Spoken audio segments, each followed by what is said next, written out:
The courtroom was silent, the weight of the moment pressing down on Naomi like a vice. Judge Whittaker's gavel hovered in the air, ready to deliver the final blow. 50 years.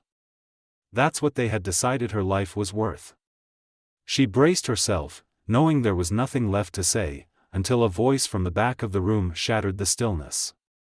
Wait. I have proof. Every head turned. A man Naomi had never seen before stood at the entrance, gripping a flash drive like it was the only thing keeping him upright. His face was pale, his hands shaking, but his voice was firm. She didn't do it. The courtroom buzzed with hushed whispers, a mixture of anticipation and tension thick in the air. The trial of Naomi Bennett had drawn national attention, not just because of the gravity of the charges but because of the people involved. A young black woman accused of stealing $5 million from a wealthy white businessman. It was the kind of case that stirred deep emotions, igniting debates about race, privilege, and justice. Naomi sat stiffly in the defendant's chair, her hands folded in her lap, trying to keep her breathing steady. The weight of every gaze in the courtroom pressed against her, some filled with pity, others with judgment. She had spent months fighting to prove her innocence, but it was clear from the moment the trial began that no one wanted to believe her. Her lawyer, Marcus Langley, leaned in close, whispering, "This is your last chance to speak. If you have anything to say before sentencing, now is the time." Naomi didn't turn her head. Her eyes remained fixed on the judge, Harold Whittaker, a stern-faced man in his 60s with sharp blue eyes and a reputation for handing down the harshest sentences possible. She had watched him throughout the trial, had seen the way he barely looked at her, the way he seemed more interested in the expensive suits of the prosecution than in the facts of her case. "What's the point?" Naomi murmured back. "They've already decided I'm guilty." Marcus sighed, running a hand down his face. He had been fighting this case with everything he had, but he knew she was right. From the moment the charges were filed, Naomi had been painted as a thief, a fraud, a woman who had manipulated her way into a high-profile financial job only to betray the people who had given her a chance. The media had vilified her, twisting every detail of her life to fit their chosen narrative. No one wanted to hear that the evidence was circumstantial at best. No one cared that she had never even had direct access to the stolen money. The courtroom fell silent as Judge Whittaker lifted his gavel, his expression cold and unreadable. Naomi could hear the sound of her mother crying softly behind her. She didn't dare turn around. "Naomi Bennett," Whittaker's deep voice echoed through the chamber, "this court finds you guilty of grand larceny in the first degree. You are hereby sentenced to 50 years in state prison with no possibility of parole for the first 20 years. A gasp rippled through the crowd. Naomi felt her stomach drop, a cold wave of disbelief washing over her. 50 years. She had prepared for the worst, but this? Marcus shot to his feet. "Your Honor, this is an excessive sentence." Whittaker banged his gavel sharply. "The decision is final." Before Naomi could fully process what had happened, the bailiff moved toward her, reaching for the cuffs that would bind her hands. Her body refused to move, her mind frozen in shock. She had known deep down that this was coming, but some small part of her had clung to hope that at the last moment, the truth would matter. That someone would see her for who she really was, not the person the prosecution had painted her to be. And then, just as the bailiff reached her, a voice rang out from the back of the courtroom. "Wait. I have proof." Every head turned toward the entrance. A man stood in the doorway, his face pale, his hands shaking as he held up a small flash drive. Naomi had never seen him before, but there was something in his expression, something desperate, something terrified, that made her heart start to pound. Judge Whittaker's eyes narrowed. "Who are you, and why are you interrupting my courtroom?" The man swallowed hard, his voice trembling as he spoke. "My name is James Holt. I was the head accountant at Wellesley Financial. And I can prove that Naomi Bennett is innocent." Gasps rippled through the courtroom as James Holt's voice echoed against the walls. Naomi's breath caught in her throat. She had never seen this man before, but the way he stood there, gripping the flash drive like it was the only thing keeping him from collapsing, told her that whatever he had to say was important. Judge Whittaker's expression hardened. He was not a man who tolerated disruptions. His gavel came down with a loud crack. "Mr. Holt, you are interrupting an official sentencing. If you do not have a legal reason to be here, I suggest you leave before I hold you in contempt of court." James took a shaky step forward. "Your Honor, I do have a reason. A damn good one." He looked around, his eyes landing on Naomi. "She didn't do it." The words sent a wave of murmurs through the courtroom. Naomi felt Marcus tense beside her, his sharp legal mind already working through the possibilities. The prosecutor, Linda Pierce, stood abruptly, her polished exterior barely concealing her irritation. "This is outrageous. This case has been thoroughly investigated. This woman was found guilty by a jury of her peers. We will not entertain last-minute theatrics." James shook his head, gripping the flash drive even tighter. "I'm not here to waste time. I have evidence that was never presented at trial. Evidence that proves Naomi Bennett is innocent." Marcus was already on his feet. "Your Honor, if this man has exculpatory evidence, the court is obligated to review it before sentencing is finalized." Judge Whittaker hesitated. His fingers tapped against his desk, his face unreadable. For a moment, Naomi thought he might ignore it, that he might push forward with the sentencing anyway. But even he knew that would be a dangerous move. Finally, he exhaled sharply. Approached the bench. James hurried forward, his hands shaking as he handed the flash drive to the bailiff. The court technician quickly plugged it into the computer connected to the courtroom monitors. A tense silence fell over the room as the screen flickered to life. The first file was a video. The footage, grainy but clear enough, showed a private office at Wellesley Financial. The timestamp placed it 2 weeks before Naomi had been arrested. In the video, Richard Wellesley, the company's CEO and the supposed victim of the theft, sat behind his massive oak desk. Across from him stood Linda Pierce, the lead prosecutor in Naomi's case. Naomi's heart pounded. The video had no sound, but the body language was clear. Linda handed Wellesley a document, and he smirked as he signed it. Then, to Naomi's horror, he slid a folder across the desk, stuffed with cash. Gasps erupted across the courtroom. Marcus shot a look at Naomi, his expression stunned. They were working together. The video continued. Linda took the folder, then handed Wellesley a USB drive. He plugged it into his computer, clicked through a few files, and nodded in approval. Naomi's mind raced. This was proof that the evidence against her had been planted. James cleared his throat, his voice steadier now. "This is just the first file. I also have financial records proving that the stolen money was never in Naomi Bennett's accounts. It was transferred through offshore accounts controlled by Richard Wellesley and Linda Pierce." Judge Whittaker's face was unreadable, but the courtroom had descended into chaos. Linda's face had gone pale, her perfect composure slipping for the first time.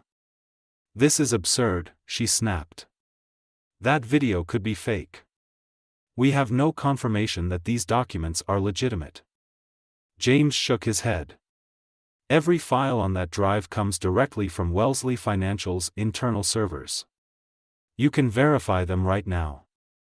And if that's not enough, I'm willing to testify under oath about what I know." Naomi could barely process what was happening. Just minutes ago, she had accepted that she would spend the rest of her life behind bars. Now, in the span of moments, everything had changed. Judge Whittaker finally spoke, his voice low but firm.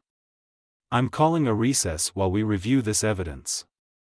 Court will reconvene once I have confirmation of its validity." He banged his gavel and stood. Naomi sat frozen, her pulse racing, as the bailiff unlocked her cuffs. Marcus gripped her shoulder. "This isn't over yet," he murmured. "But we might have just turned the tide." For the first time in months, Naomi allowed herself a sliver of hope. Naomi sat in the quiet holding room adjacent to the courtroom, her hands resting on her lap as she tried to steady her breathing. The past hour had felt surreal.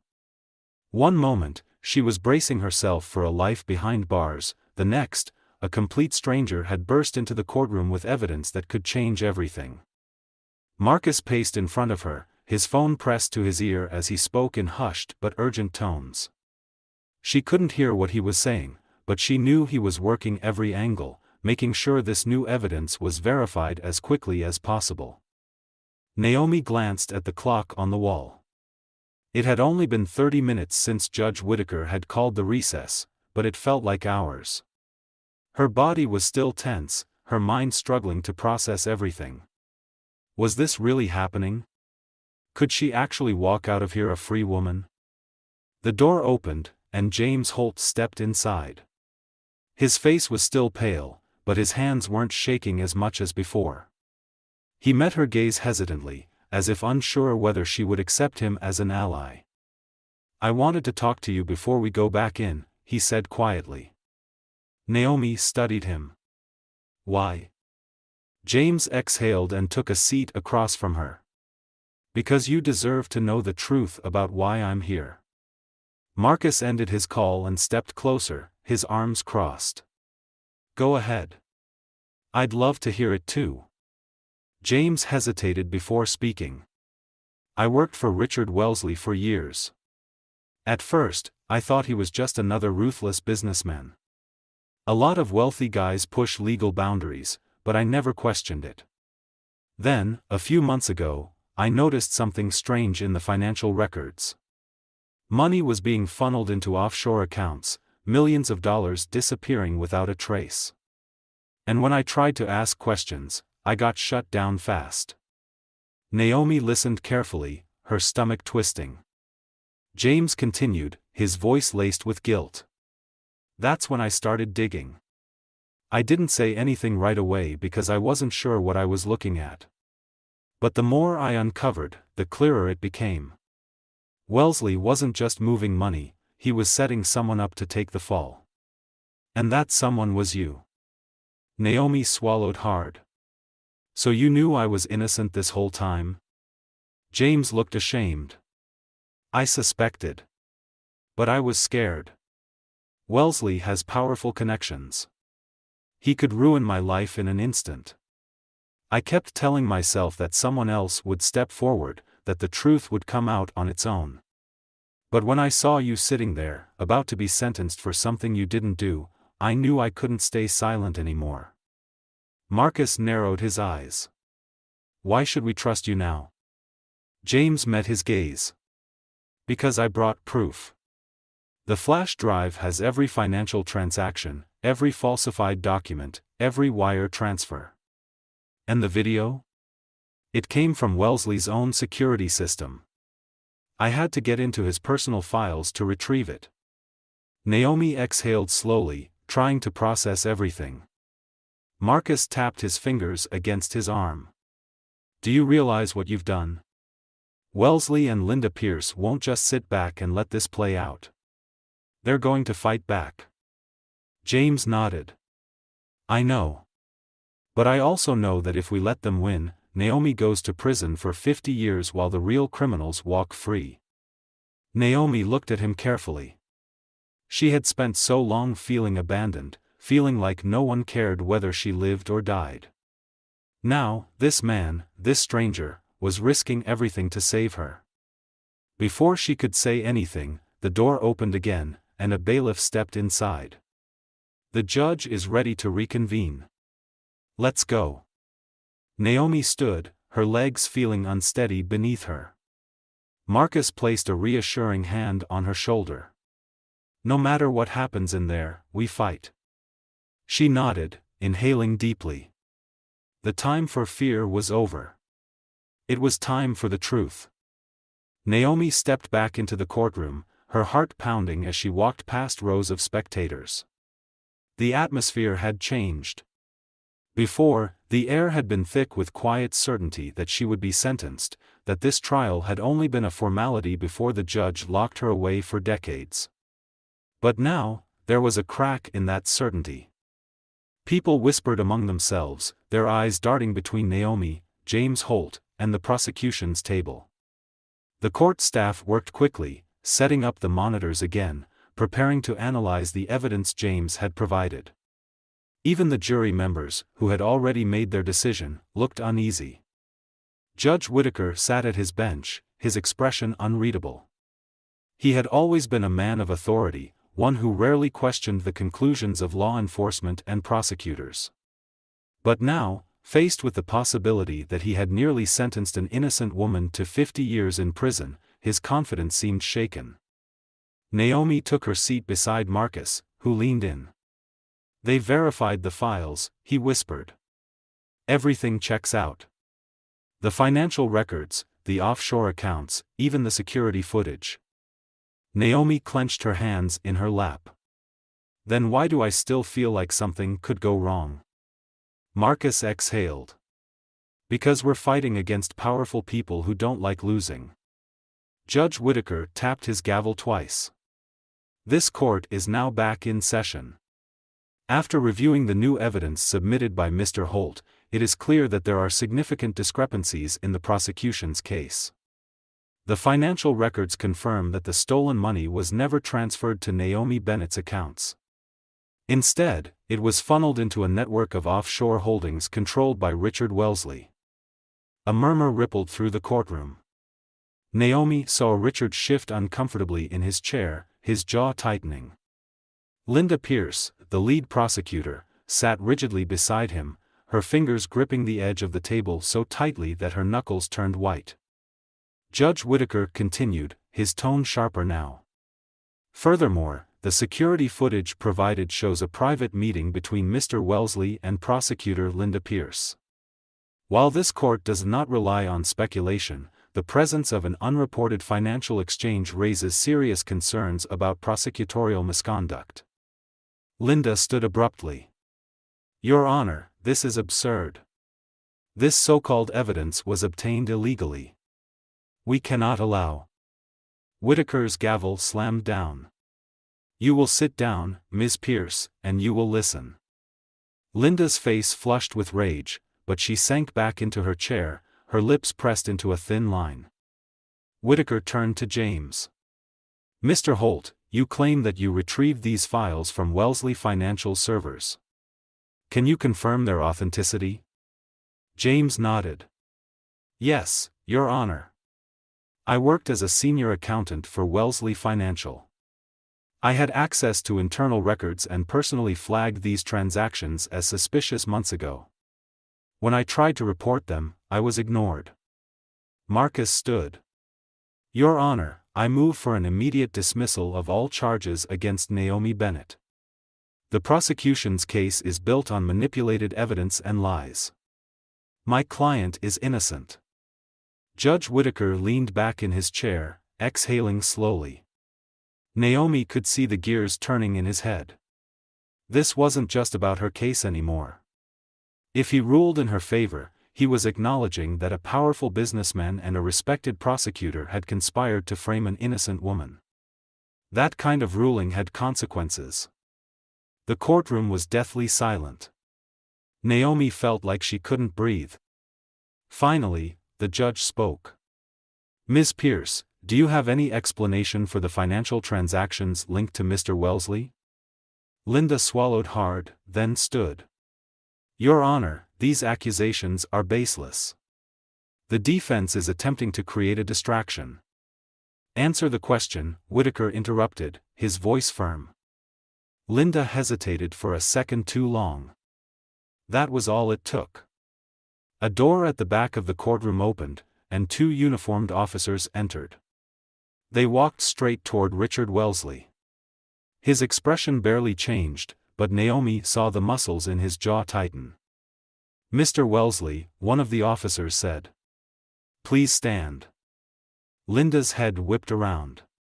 You can't be serious. The officer ignored her. He reached into his belt and pulled out a pair of handcuffs.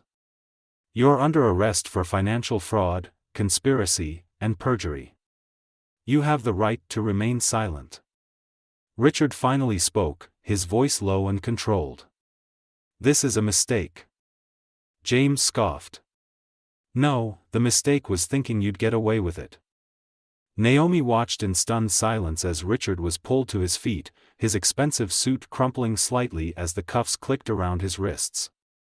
Linda looked like she wanted to protest, but she was frozen, her mind racing. Then the second officer turned to her. Ms. Pierce, please stand. Linda paled. Wait, no.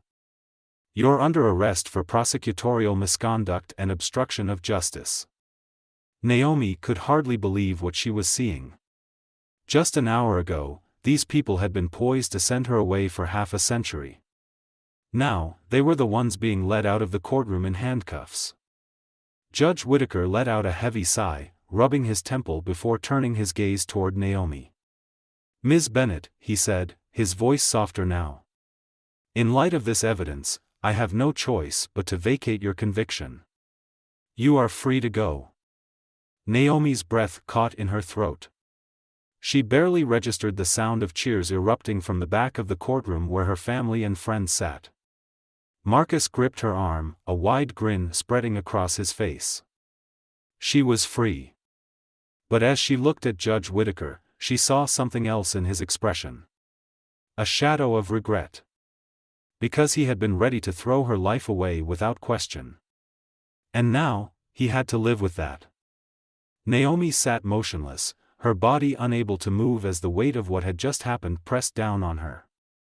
The courtroom around her was still alive with murmurs, whispers of shock, and the quiet hum of disbelief. She had walked into this room certain she would never see the outside world again, and now, in the span of an hour, everything had changed. Marcus was the first to break the silence between them. He placed a firm but reassuring hand on her shoulder, leaning in slightly. Naomi, did you hear him? You're free. The words sounded foreign, almost distant, like they weren't meant for her. She had prepared herself for so long to fight, to endure, to survive whatever was coming next. Freedom had never felt like a real option. She swallowed hard, turning to Marcus, her voice barely above a whisper. What happens now? Marcus gave her a small, knowing smile. Now? We walk out of here. Naomi's legs felt unsteady as she stood, the sudden realization that she no longer wore handcuffs making her heart pound.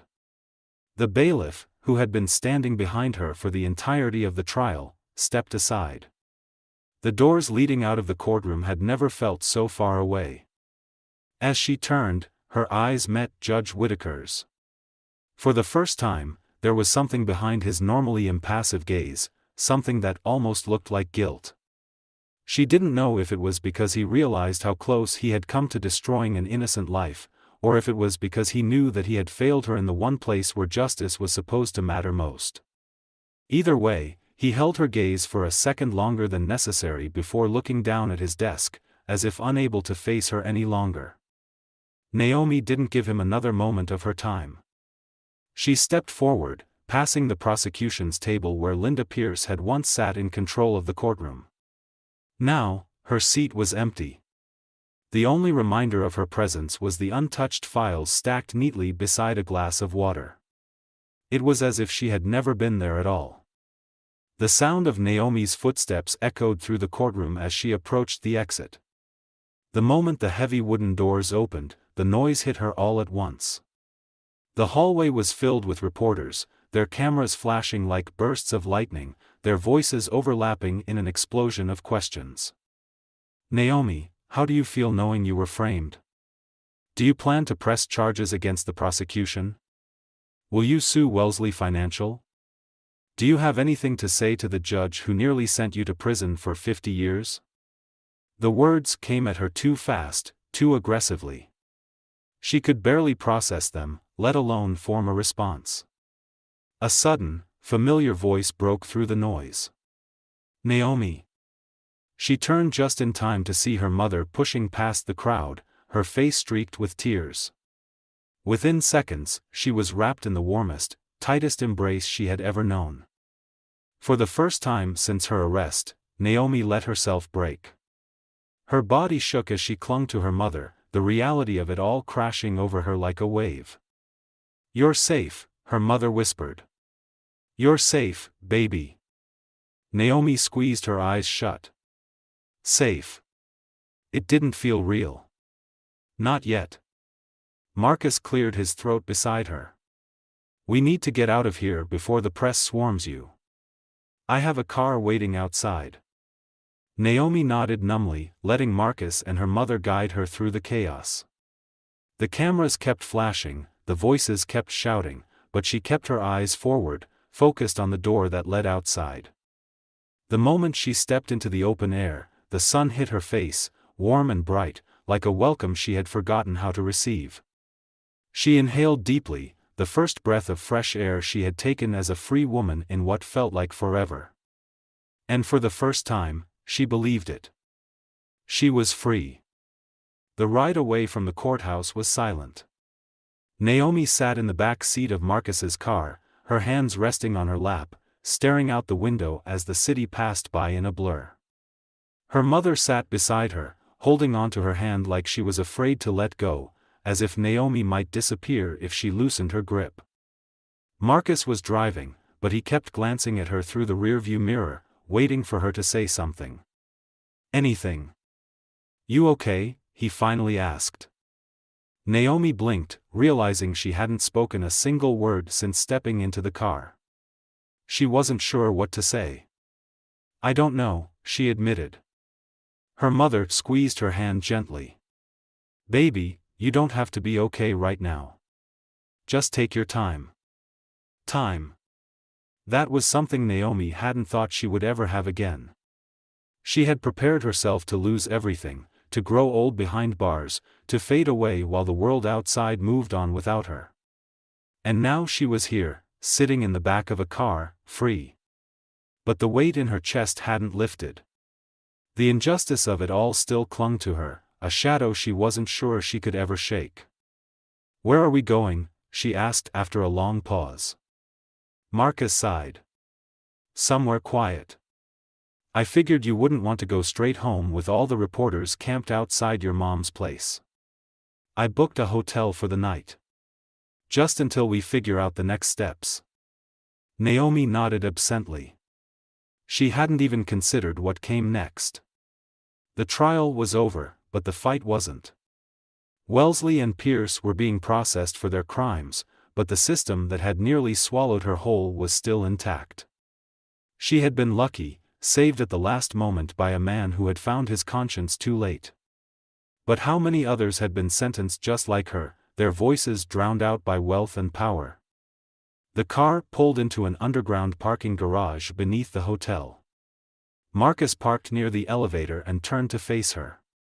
"You don't have to do anything tonight," he said gently. "You don't have to talk to the press. You don't have to think about lawsuits or what comes next.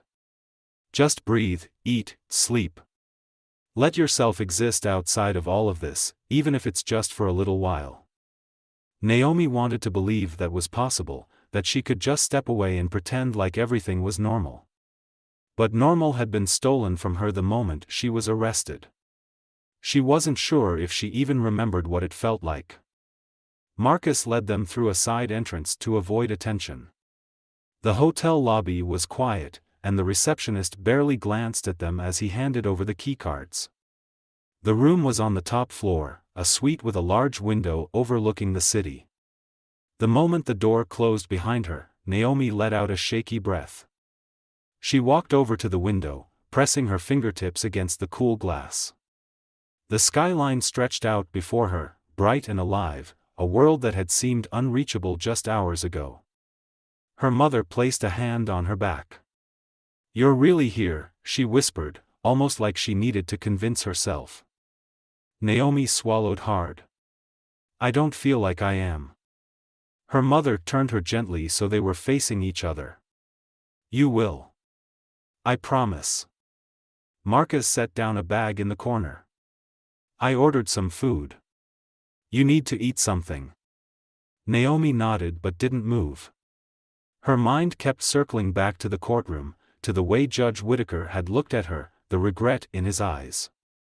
He had been so certain of her guilt, so ready to throw her life away. And now? Now he had to live with the fact that he had nearly condemned an innocent woman because it was easier to believe she was guilty than to question the people in power. She turned back to the window. I can't let this happen to someone else. Her mother tensed. Naomi, you need to rest.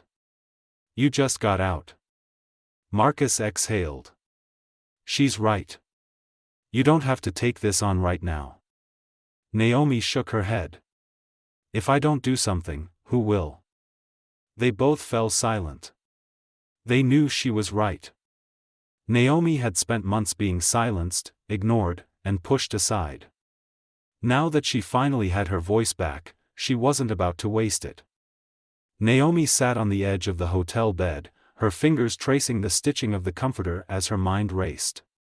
The exhaustion was there, settling deep into her bones, but sleep felt impossible. Even in the quiet of the hotel room, the echoes of the courtroom, the weight of everything that had happened, wouldn't let her rest. Her mother had fallen asleep on the couch, her breathing steady, her face finally relaxed for the first time in months. Marcus sat in the chair near the window, scrolling through his phone, likely reading through the flood of headlines and reactions to her case. Naomi exhaled slowly, her voice barely above a whisper. What happens now? Marcus glanced up. That depends. If you want to disappear from the public eye, we can arrange that. No interviews, no media, just a quiet life.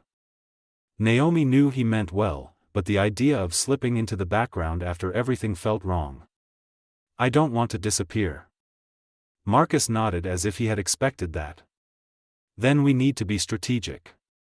Right now, the public is on your side. The truth is out. But public sympathy fades fast, and people like Wellesley have connections. Even behind bars, he'll fight to regain his influence. We need to make sure he never gets that chance. Naomi clenched her jaw. He tried to ruin my life.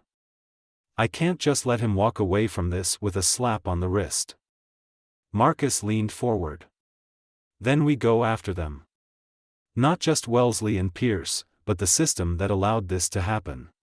False convictions aren't rare, Naomi. You were lucky. Most people in your position don't get a James Holt showing up with a flash drive at the last second. Naomi swallowed hard, the truth of his words settling heavily in her chest. How many people had been locked away, their voices ignored? How many had begged for someone to listen, only to be dismissed just like she had been? She looked at Marcus. What do I need to do? He studied her for a moment before setting his phone down. First, we need to file a lawsuit against the state for wrongful imprisonment. That will set a legal precedent and make it harder for them to sweep this under the rug. But beyond that, you need to decide how far you're willing to go. If you want to fight this, to make real change, it's going to be a battle. The justice system doesn't like admitting when it's wrong. Naomi nodded slowly. I don't care how hard it is. I'm not letting this happen to someone else. Marcus smiled, a rare look of admiration in his eyes. Then let's get to work. For the first time since she had been arrested, Naomi felt something unfamiliar settle in her chest. It wasn't fear, or anger, or even exhaustion. It was purpose. Naomi stood in front of the courthouse, the same place where, just days ago, she had been sentenced to a lifetime behind bars. Now, she was here for a different reason. A crowd had gathered, reporters holding microphones, cameras flashing, activists holding signs demanding justice. The weight of the moment pressed down on her, but she didn't let it shake her. Marcus stood beside her, his expression calm and composed, but she knew he was just as aware of the stakes as she was. This wasn't just about her anymore. This was about every person who had been wrongfully convicted, every case that had been built on lies, every judge who had cared more about closing a case than seeking the truth. She stepped forward to the podium, the crowd falling silent as she took a steady breath. A few days ago, I stood in a courtroom, waiting to hear a sentence that would steal my life away. I was told that I was guilty, that my future had already been decided, that the system had done its job. She let the words sink in before continuing. But the system didn't do its job. The system failed. And it doesn't just fail people like me, it fails thousands of innocent people every year. A murmur rippled through the crowd. She could see the reporters scribbling notes, cameras zooming in. She wasn't just speaking for herself anymore. I was lucky, she continued. I was saved at the last second because someone had the courage to speak up. But how many others are sitting in prison cells right now, waiting for someone to believe them? How many people have been silenced, ignored, discarded by a justice system that sees them as numbers instead of human beings? Her mother stood in the crowd, her hands clasped together, tears in her eyes. Naomi met her gaze and felt the strength in it, the quiet encouragement that had kept her going even in the darkest moments. "I will not be silent," Naomi said, her voice stronger now. "I will not let this system continue to destroy lives without consequences. I am filing a lawsuit against the state for wrongful imprisonment, not just for myself, but for every person who has been trapped in a system that values conviction rates over truth." A surge of applause broke out. Activists cheered, reporters pushed forward with questions, but Naomi wasn't finished. "I know this won't be easy. I know there are people who don't want to hear this, who will fight to protect the system as it is. But I also know that change doesn't happen by staying quiet. If the justice system refuses to hold itself accountable, then we will hold it accountable." Marcus stepped forward then, placing a firm hand on her shoulder, signaling that the speech was over. Naomi stepped back from the podium, her heart still pounding. She had spoken her truth. Now, the real fight would begin. As the crowd continued to buzz with energy, she turned to Marcus.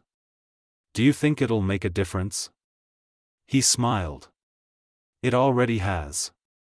For the first time in what felt like forever, Naomi allowed herself to believe that. The battle wasn't over, but she wasn't fighting it alone. And as she looked out at the faces in the crowd, people who believed in her, people who were ready to fight alongside her, she knew one thing for certain. This was just the beginning. This story is a powerful reminder of how easily the justice system can fail those who need it the most. Naomi's journey from being wrongfully convicted to fighting for systemic change is both heartbreaking and inspiring. It highlights a painful truth: innocence is not always enough to protect someone from injustice.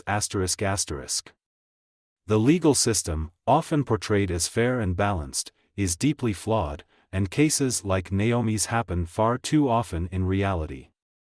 What makes this ending so impactful is that Naomi doesn't just walk away with her freedom, she walks away with a purpose.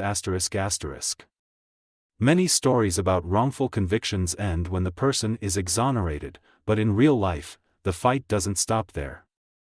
The trauma, the lost time, the lingering distrust in a system that almost destroyed her, those things don't disappear the moment she's declared innocent. Instead of retreating into the background, Naomi chooses to stand up, to be a voice for those still trapped in the system, and to demand accountability. That is what makes her victory truly meaningful. Another striking part of this ending is the role of Judge Whittaker. He represents the countless judges who issue harsh sentences without questioning the deeper truths behind a case. His regret at the end is significant, but it also serves as a warning. How many other Naomis has he sentenced without a second thought? His guilt doesn't erase the damage he almost caused, but it forces him to face the reality of his actions.